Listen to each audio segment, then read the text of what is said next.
Gonggo mi gonggo durga mendak sengkala padha sumingkira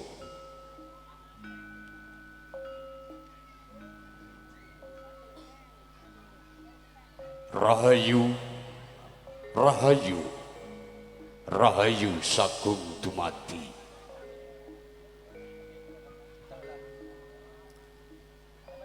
Amit pasang palimantapi ilo-ilo tinebihno saking tulah sari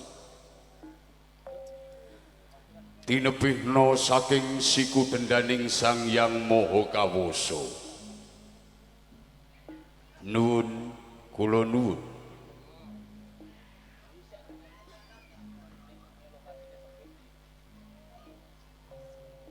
sugeng dalu sugeng pepanggihan kalian pagelaran Sandiwara Ketoprak Mustika Budaya ingkang mijil saking Desa Tempuran Kecamatan Blora Kota Kabupaten Blora Mustika ingkang dipun pangarsani dening pepunden kita Bapak Pandi saha kabiyantu Ibu Yesika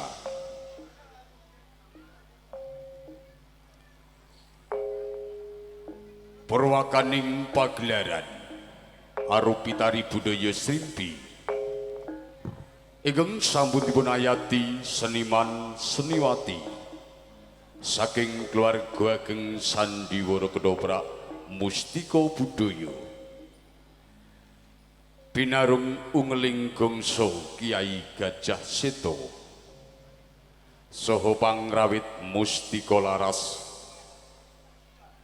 ingkang dipun golowentah dening Ki Santo Widodo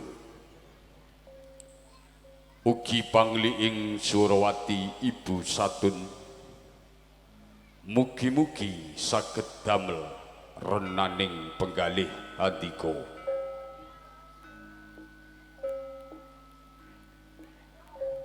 sayaning para sutresna budaya Jawi wonten ing dalu menika keluarga ageng Sandiwara Ketoprak Mustika Budaya badhe metik setunggaling cariyos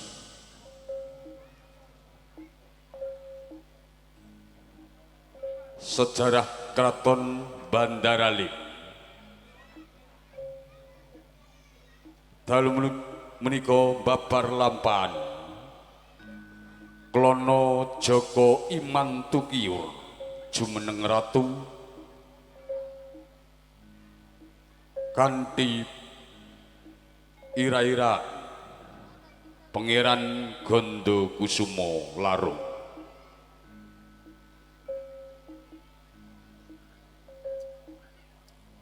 Atekan sepisan gambaraken wonten ing Kraton Bandaralim.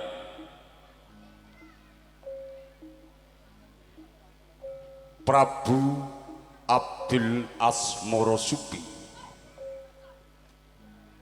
dalu menika dipun asta dening Bapak Bati garwa Prameswari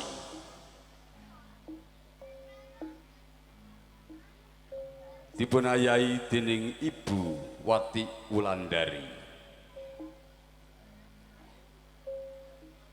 Patih Sosroyuda katindaken dening Bapak Sukarsan.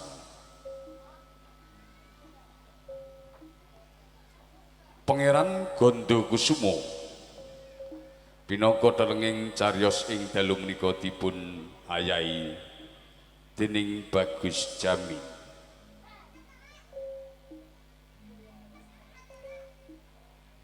Gambaraken wonten ing kraton Jong Biraji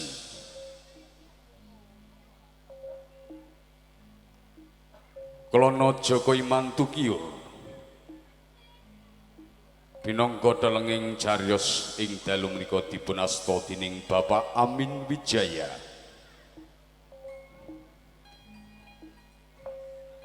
Dewi Suntri katindaken dening Ibu Dianti. Darbo Moho dalu menika dipun ayahi dening Bapak Eko Purwanto.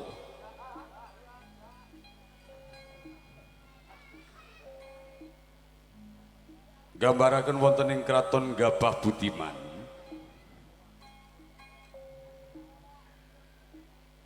Sari Rasa dipun sanggul dening Niken Ayu Sundari Sari Rogo katindaken dening Niken Ayu Ramini.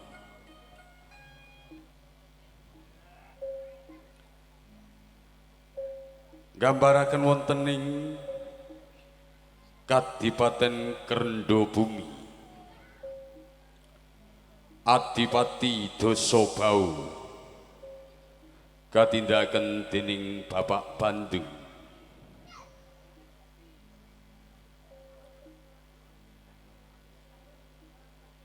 Ategan candhaipun gambaraken wonten ing alang-alang kumitir Bagindo Kilir dalu menika dipun sangkul dening Bapak Sumarno.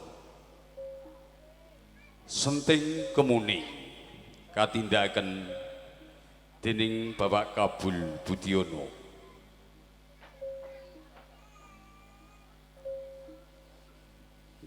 Gambaraken wonten ing Kraton Ngasadiman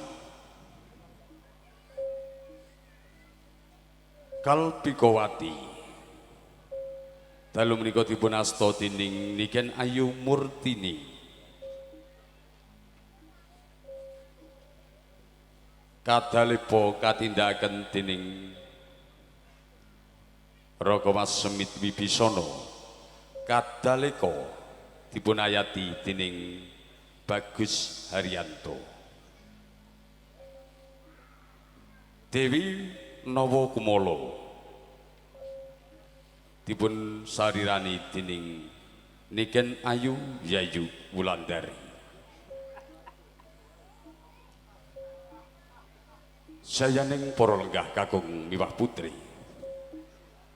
wonten ing madyaning pagelaran Ketoprak Mustika Budaya kanthi lampahan Klono Joko Iman Tukiur jumeneng ratu dawah perangan Pangeran Gondo Kusumo Larung Panjenengan kalipur pelawak-pelawak saking keluarga ageng Sandiwara Ketoprak Mustika Budaya. Cak Jarot, Cak Kemot karamekaken ban kita tomblo. Sayaning para rawuh kakung miwah putri. Mekaten rancaking dedabukan wonten ing dalu menika. Monggo sami dipun pirsani kados pundi babaripun cariyos kelana Jaka Imantukiur jumeneng ratu. Mekaring budaya saged amimbuhi kucaraning bangsa. Sapa miwiti culika wahyuning bakal sirna luhut.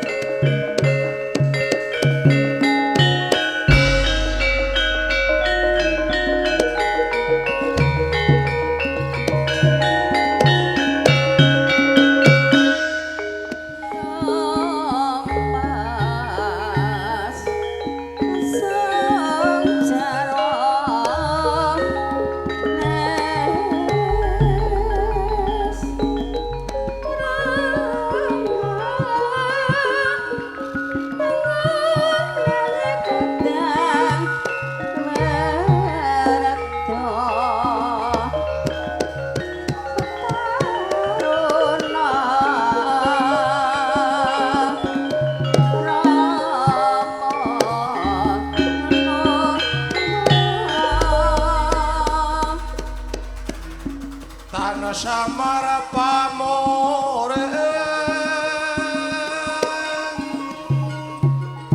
somo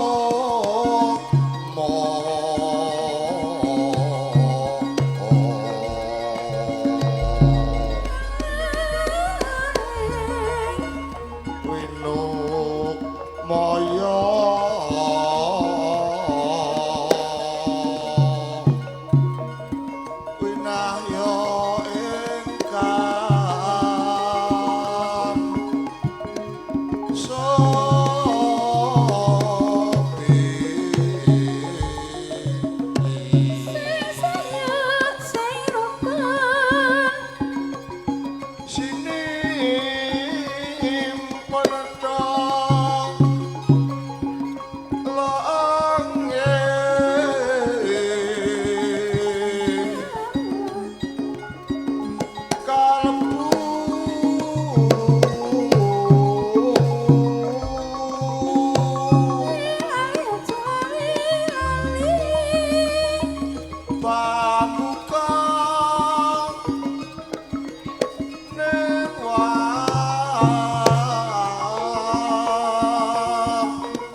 Jugalaken dhateng ingkang putra anggenipun nyuwun dhateng pangurapan. Kaping pisan, ibu kuwi mung kapan marang putrane ibu. Tak pas imam. Kaping pindho, sak tenane kuwi ibu mung kepengin mangerteni. Sak tenane nak Mas Imam Tukier kuwi ngersake apa? Kanjeng Ibu Dewi Sutri, menapa sebabipun kula ngentos tumandhak wonten ing sanggaring pamujan? Sepisan mung kepengin entem hakim kabeh kawula ana ing Kadipaten Jumbiroji ingkang angka kalih Lono Iman Tokior kepengin dados ratu wonten ing kraton Banjar Alim.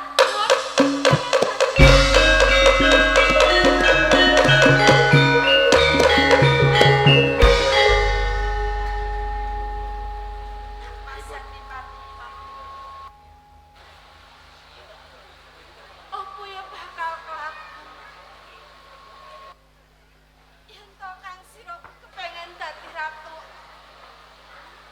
Kamangka Imam Tukier kuwi wong putra mijil saka garwa amping. Kamangka sing kudune dadi ratu kuwi kudune rak putra saka garwa Prameswari. Ngerti paugeran sing kaya mangkono. Kanjeng Ibu Dewi Sutri, menapa panjenengan boten kemutan nalika semanten?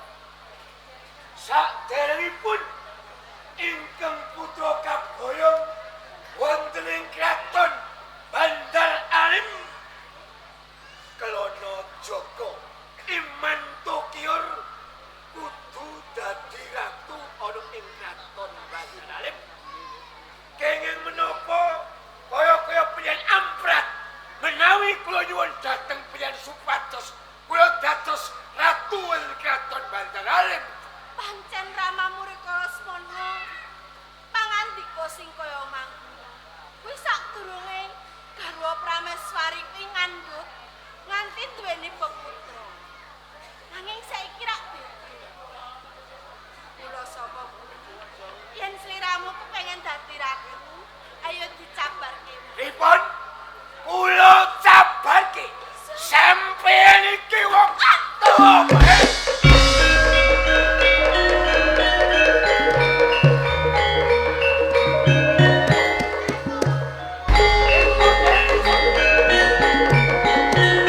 Menawi ngoten boten wonten ginanipun. Kula tansah nyobya dhateng panjenengan. Suwargane anak menika wonten drama adipun yang sepuh pati.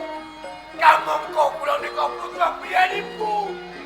Kenging menapa ibu boten saged negokaken menawi Kelana Joko imanku dados ratu ing kraton biasa.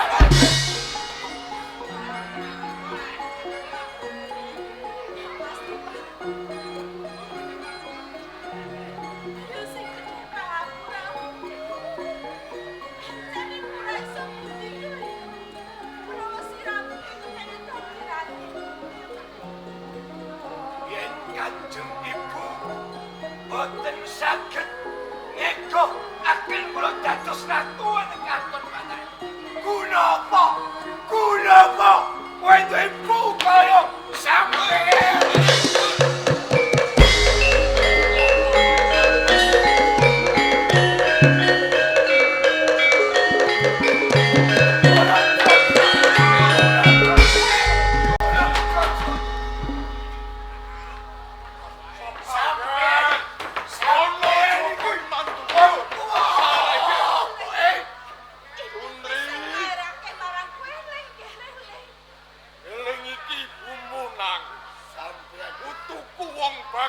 Klono Joko Imantu kiyo. Nggih, kula yang disarehke penggale yo, Nger. Apa sebabe ibu nganti kok piloro Kanjeng Ibu boten saged negokaken menawi Klono Joko Imantu kiyo dados ratu wonten ing kraton Bandar Alim yang Dene opo klepinga kados seneng batos pendengar yang Bandomo Klono Joko Imantu kiyo yen ibu ora iso nuruti kudangam bakmu nyengkuyung kowe pengin dadi ratu yen saged apa ulah dados ratu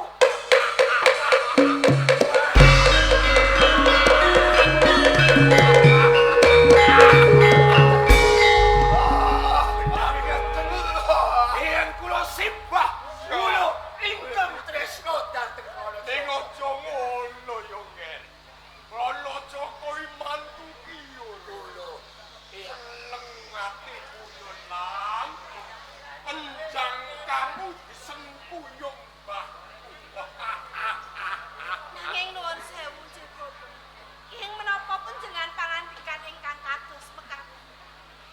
Menika rak boten badhe kalampahan to, Bapak. sing kandha sapa yen anakmu lanang Klono Joko Imantu kiyo ora iso dadi ratu ing Bandar Alim aku mesthekake putuku Klono Joko Imantu kiyo sesuk-esuk bareng mlethek ing surya kelakon dadi ratu Nger Nger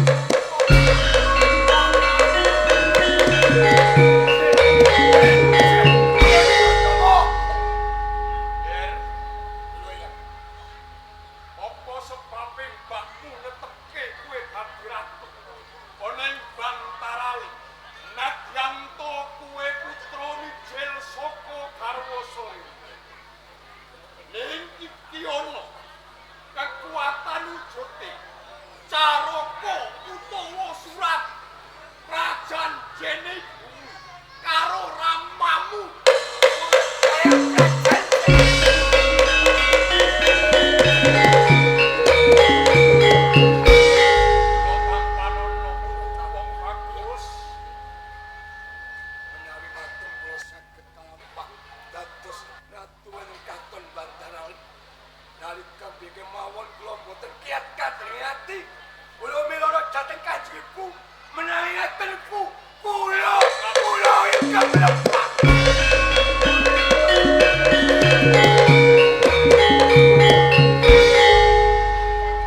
Kira mangerten. Kedadian sing kapungkur. Kanjeng Ibu Dewi Sutri lan panjenengan Domoho Klono Joko Imantu kula badhe nilaraken wonten ing Kabupaten Jongbiroji kula badhe minggah wonten ing Kraton Bandar Alim kula badhe nyuwun palungguhan ngersanipun Kanjeng Rama Aja dadak palenggan keprabon wibowo ngadimu bondo budalo saiki koyo Kanjeng Ibu menawi kula mangke nilaraken wonten ing Kabupaten kula kesandung kembang cempaka mangke kula badhe nyuwun ngersanipun Gusti mugi yen darah Kanjeng Ibu Bagas waras panjang umur kula jumeneng ratu kalo pasukan lan menjian Kanjeng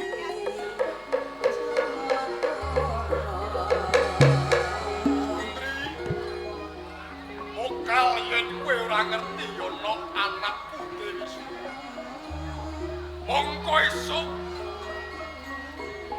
ana ing Bandar Alim ana Wini Sudan Pangeran Pati Rewangono Klono Joko Imantu Kior anakmu lanang. Menawi ngoten kula tak susun kalian Imam Kior. Sareng nyuwun pamit.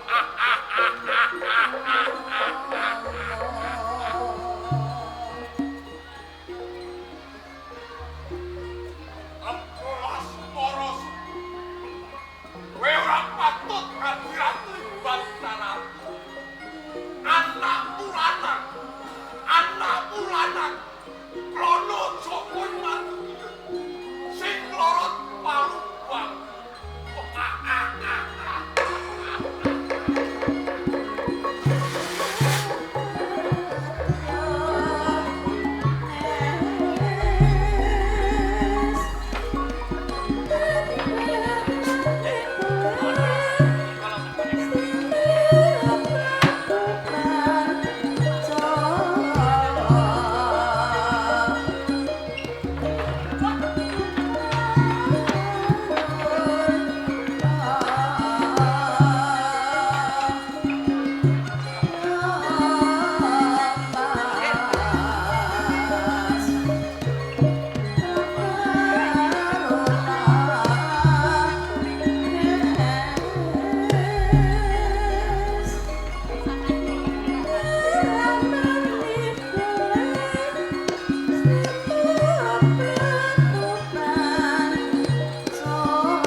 Jalaran ono perkara sing bakal tak medharake marang kabeh para saka guru lan sesepuh ing kraton Bandaralen. Iki menawi Sang Prabu Abdul Asmara Supi badhe medharake jauh ojang perkawis menapa Sang Prabu monggo kemawon katemben ingkang abdi Sasrayuda ngadhep panjenengan Sang Prabu. Sasrayuda. Oh, iki kula. Anggone ingsun ngumpulake kabeh para sesepuh lan para saka guru ing kraton Bandaralen. Jalaran ingsun bakal lereh keprabon. Sang Prabu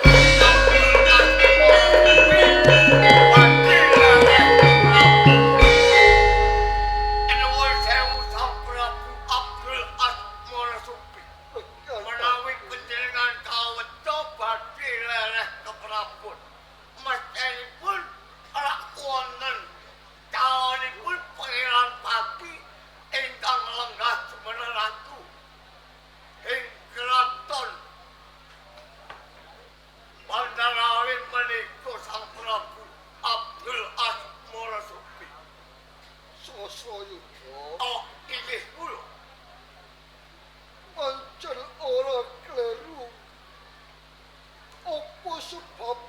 ingsun bakal lereh keprabon jalaran.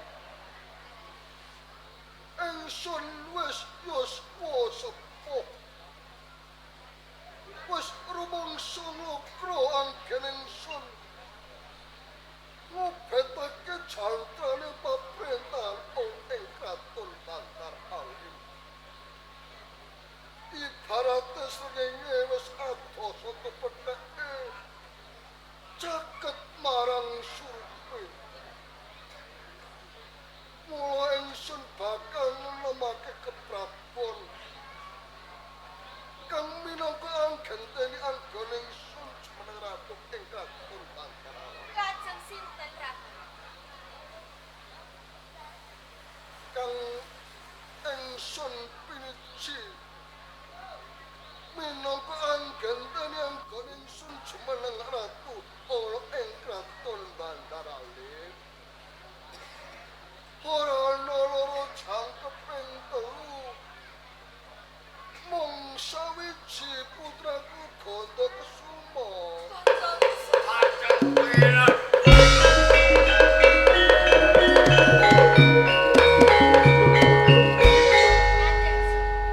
Inggih menika sampun trep awet Pangeran Ganda Kusuma menika lak nggih turun kula garwa Prameswari Kanjeng. Arep jeneng kaya mangkono. Inggih leres aturipun ingkang garwa Gusti Ratu Sang Prabu Abdul Asmara Supi awet Wijayasroka Thomas ingkang wenang nglenggahi jumeneng ratu ing kraton Bantar Alim putra Wijaya saking patutan garwa Prameswari nggih Kanjeng Pangeran Ganda Kesuma ingkang wenang nglenggahi Sang Prabu. Nggih nuwun sewu Juragan. Dewi Sumbi. Kula upamake Ganda Kusuma menika dereng saged menawi dados ratu wonten ing Bantar. Pramila kula namung kepengin putra kula Imam Tukir ingkang dados ratu wonten ing Bantar.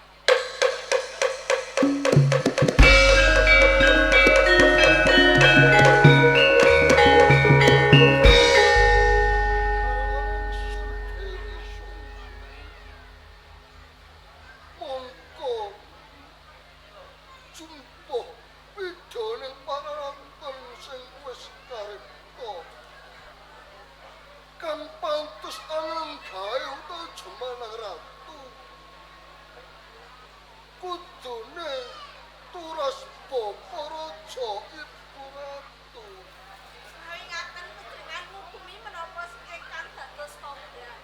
Ya, kabeh mong iki lak wis dadi paugerane to Diajeng sing menani lenggahi daparing prabon kuwi ora liya saka patutan garwa Prameswari. Mula sliramu iki tak jaluk yo ngono wae Diajeng. Bener kudu kaya ngono dadi Dewi Sumbi. Siramu kudu bisa nglenggono ngenani kahanan ana ing kraton Bantar Alim ing ari kalenggahan iki ya jajeng. Rakyat pate saswayuda. Inggih kula. Mestine siramu nyayok yen to ingsun. Minisuda kalputraning Sun Ganda Kesuma. Inggih kula namung sarujuk Sang Prabu anggenipun ngelenggahake ingkang putra nggih Kanjeng Pangeran Ganda Kesuma. Yen to kabeh adek-adek ing negara ana praja Bantar Alim wis padha sarujuk. Mula kang saka kuwi ari kalenggahan iki putraning Sun Ganda Kesuma ingkang lungguh ing kursi dampar meson dalu.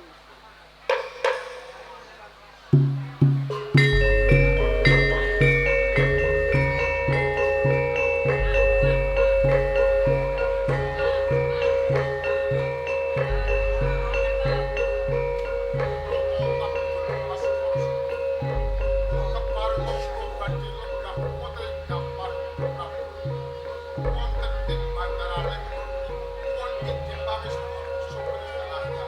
Pangestu napa? Kang bos namo kang panjenengan kanjeng. Piye nggih?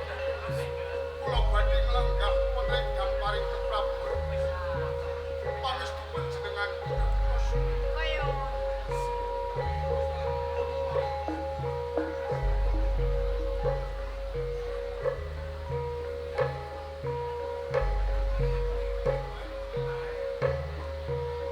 Lha ingkang suwun.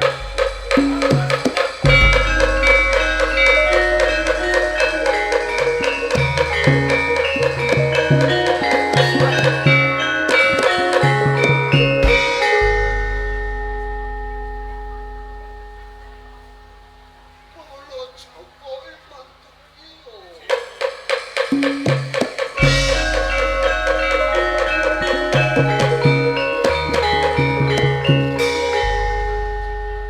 Kang Mas Prabu Abdul Asmoroso. Namung kula ngaturaken sembah polo kami kunjuk Kang Mas Prabu Abdul Asmoroso. Ana Joko Imantukiyo. Tak tampa gawe rasa pompong jeneng atine wong tuwa. Ora liwat puja pangestuku sira wajib panampa. Kula tampi Kang Mas Prabu Abdul Asmoroso. Kang Mas Prabu Ana Joko katembe kemawon kula ngancikaken dhateng suku. Wonten ing pangoraan Jawi. Kula pireng sorak gemuruh anggota rubuh. Sorak ipun kawula ingkang sami penjagan wonten ing pangoraan Jawi. Menawi kula tereng-terengaken sorakipun kawula wonten ing pangoraan Jawi, wonten ing penjabi Kraton Bandar Alim menika wonten jumenengan utawi wonten kawini suket. Menapa makanan enggal panjenengan inggah akan dados temenggung?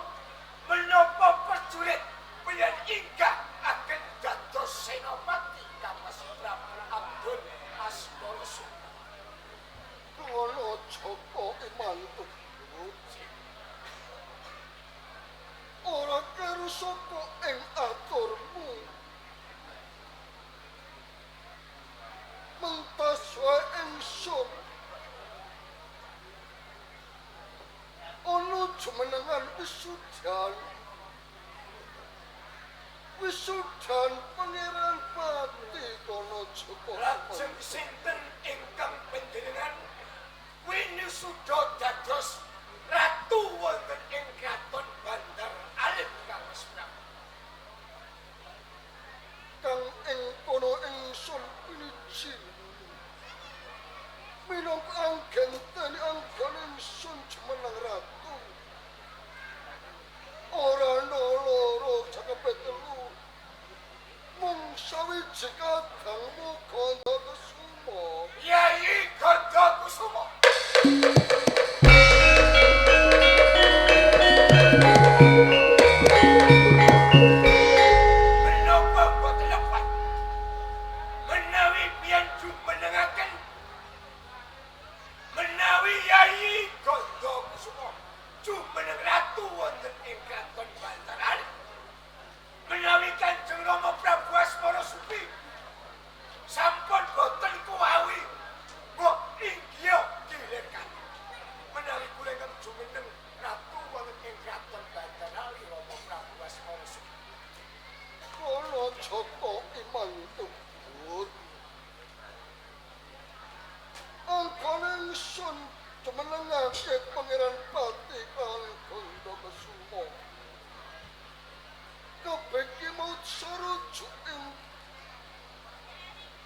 sepuh saka guru ana ing kraton Bandaralim.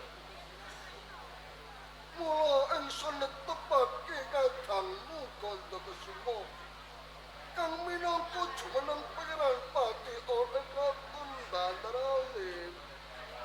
Ratu palenggan wonten ing kraton Bandaralim wedal sakmenika kula suwun.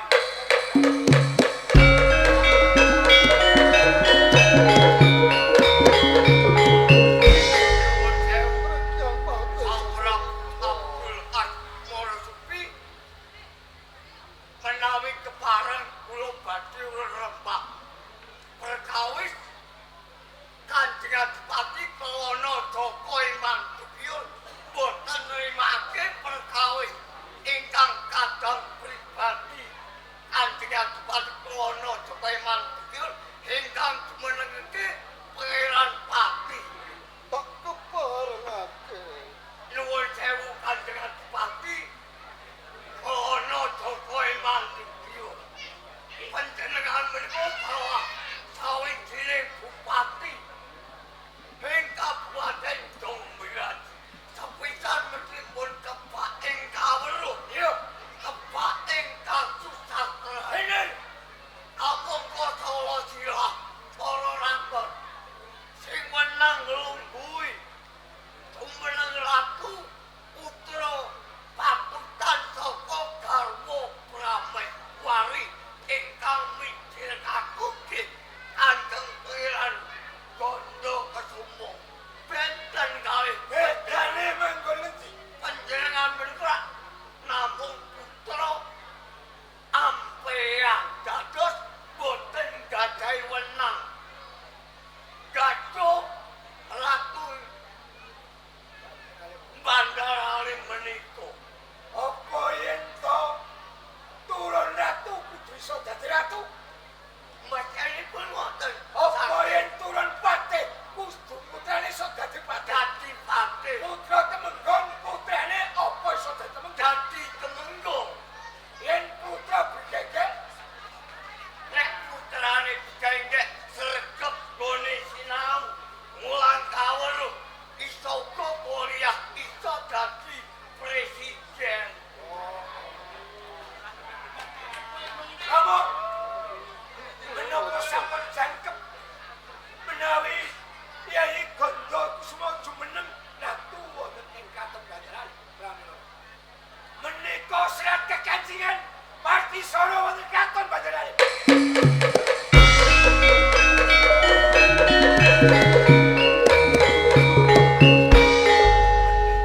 ingkang menang dados ratu wonten kraton Bandaralim ingkang gadhahi Partisara. Coba aku mengerti.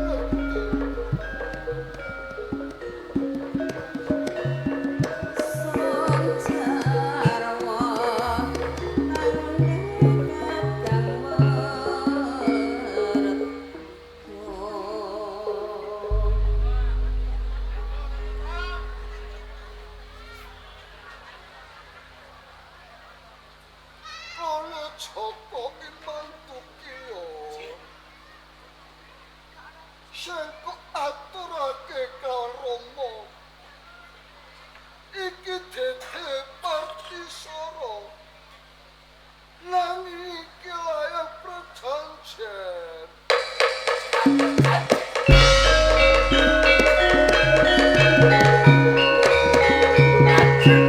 Serat perjanjian menapa Rama Prabu Abdul Asmara Ana Joko Imang Dukyur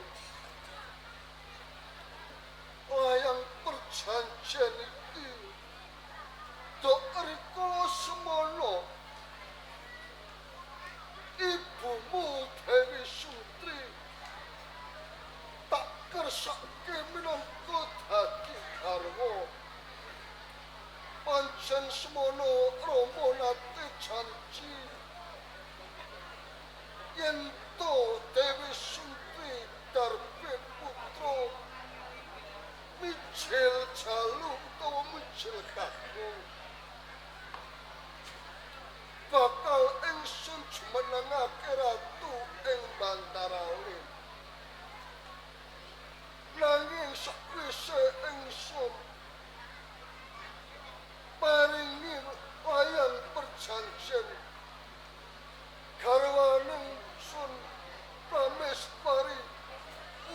anggar beni malah nglerake punang bayi mijil jaluk utawa mijil kakung ora ana liya ya mung kadangmu Gandha Kesuma menawi saestu Gandha Kesuma pian tetep akan dados ratu wonten ing kraton Bandarane. Wedal sakmenika Bandarane kula damel banjir getih. Ngono.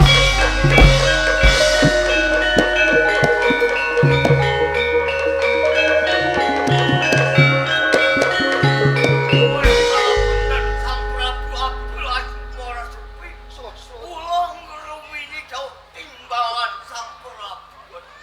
sosro yuda Oh, inggih kula. ora kaya ngono kuwi sing tak kersake nganti siramu nyempalane kawan kula Joko Iman ingsun nyuwun siramu ngripih kawan kula Joko Iman Tukiyo supaya aja dibacokake kula kepengin nyuwun palenggan ora kraton Bandarane Inggih sedika dawuh nyuwun tambahin pangapunten.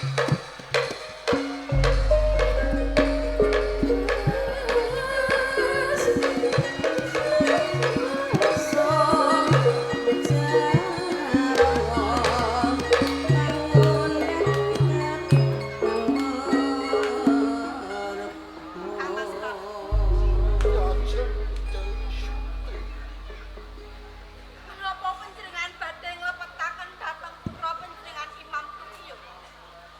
Menawi nggadhahi prakarya ingkang kados mekaten.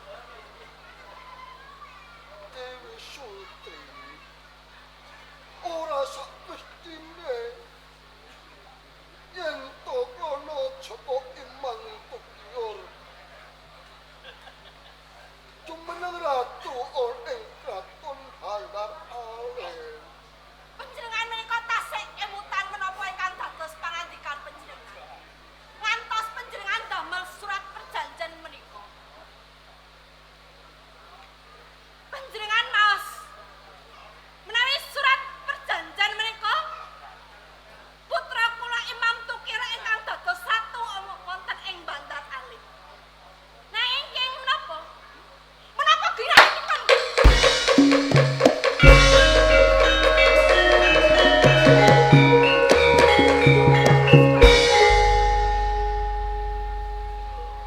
Mumpung putra panjenengan Imam Tukior dereng ketrajen, kula tasih saged ngripih dhateng putra panjenengan. Monggo dipun penggalih menawi putra panjenengan Imam Tukior dados ratu wonten ing Bandar.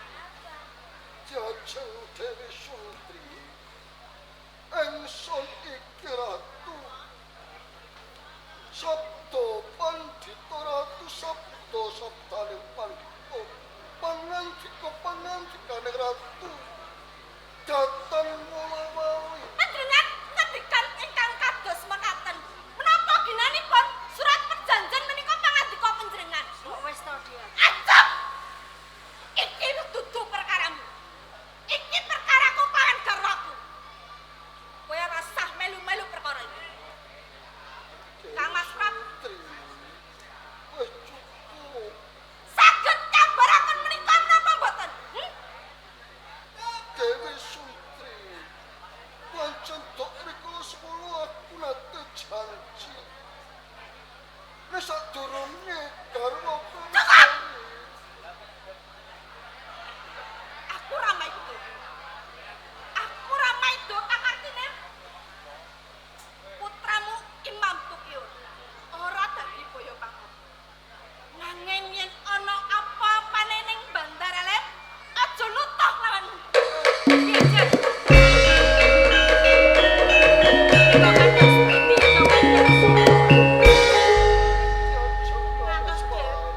Diajeng Dewi Suwi ingkang kados ora menika nurut penggal. apa pisan anggoning sun ngenake jumenengan bakal ana kejadian sing kaya kene Nuwun pangapunten lakon. ora boten semua Jumenengan panjenengan ratu dereng wonten krampungan. Marung sinang Kang Mas Iman Tukyur minggah putri pendapyak pun palungga. Ampun ngantos damel kisruing negari wonten ing Bandarah. Menawi dipun keparengaken kula badhe nunggu lampahipun Kang Mas Iman. Kula badhe nipih kaliyan paman. Kang Mas Iman. Yer kondo kesumo yen to pancen kersamu kaya ngono tak keparengake. Nanging